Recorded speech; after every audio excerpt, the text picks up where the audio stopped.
perkenalkan nama saya Halwa Zoniolova dengan NIM 2448201113 dari kelas 1C Farmasi.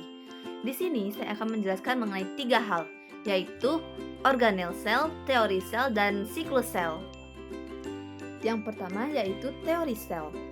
Pengertiannya, sel adalah unit dasar kehidupan yang memiliki struktur dan fungsi tertentu.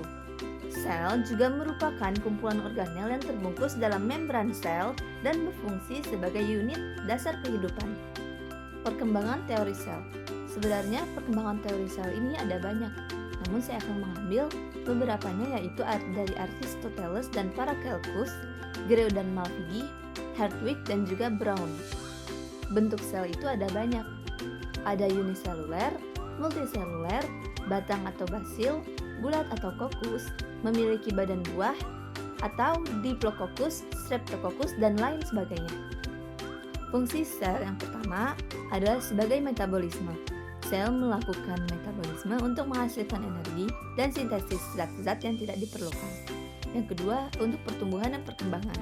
Sel melakukan pertumbuhan dan perkembangan untuk membentuk jaringan dan organ. Yang ketiga, ada reproduksi. Sel melakukan metabolisme untuk menghasilkan energi dan sintesis zat-zat yang diperlukan. Yang keempat, ada respon terhadap rangsangan. Sel melakukan respon terhadap rangsangan untuk menjaga keseimbangan dan homeostatis. Jenis-jenis sel. Yang pertama ada sel eukariotik. Sel eukariotik merupakan sel yang memiliki membran inti. Sel ini terdapat pada manusia, hewan maupun tumbuhan.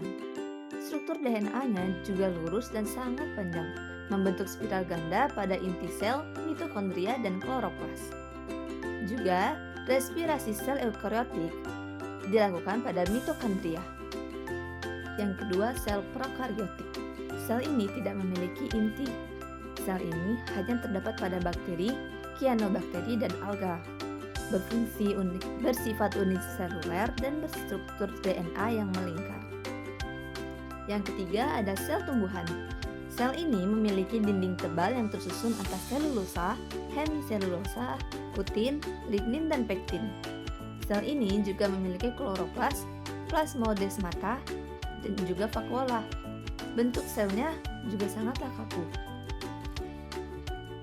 Selanjutnya ada organel sel. Pengertian dari organel sel adalah struktur yang terdapat dalam sel dan memiliki fungsi tertentu. Organel yang pertama ada nukleus. Nukleus adalah organel yang mengandung materi genetik atau DNA, berfungsi untuk mengatur ekspresi gen, mengontrol sintesis protein, dan mengatur pembelahan sel. Selanjutnya ada mitokondria. Mitokondria adalah organel yang berfungsi sebagai sumber energi sel, berfungsi untuk menghasilkan energi dalam bentuk ATP, mengatur metabolisme sel, dan mengontrol proses apoptosis. Selanjutnya ada ribosom. Ribosom adalah organel yang berfungsi sebagai tempat sintesis protein, berfungsi untuk menghasilkan protein, mengatur sintesis protein, dan mengontrol kualitas protein. Yang selanjutnya, lisosom. Lisosom adalah organel yang Lisosom adalah organel yang berfungsi sebagai tempat pencernaan dan penguraian zat-zat yang tidak diperlukan. Berfungsi untuk menguraikan zat-zat yang tidak diperlukan, mengatur keseimbangan pH sel, dan juga mengontrol proses apoptosis.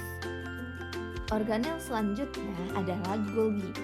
Golgi atau biasa disebut dengan badan Golgi adalah organel yang berfungsi sebagai tempat pengolahan dan pengemasan protein. Fungsinya ialah untuk mengolah protein, mengemas protein, dan mengatur transportasi protein. Lalu peroksisom. Peroksisom adalah organel yang berfungsi sebagai tempat penguraian lemak dan asam amino. Fungsinya adalah untuk menguraikan lemak dan asam amino, mengatur keseimbangan metabolisme sel, dan mengontrol proses apoptosis. Selanjutnya ada sentriol. Sentriol adalah organel yang berfungsi sebagai tempat pembentuknya silia dan flagelia.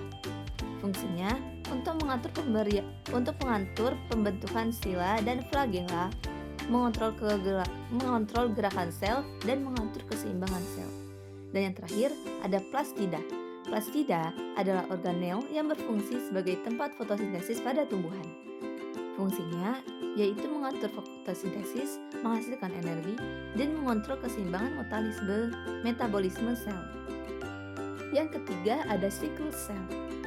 Siklus sel adalah proses pembelahan sel yang terdiri dari beberapa fase. G1 adalah fase pertama siklus sel, di mana sel mempersiapkan diri untuk membelah.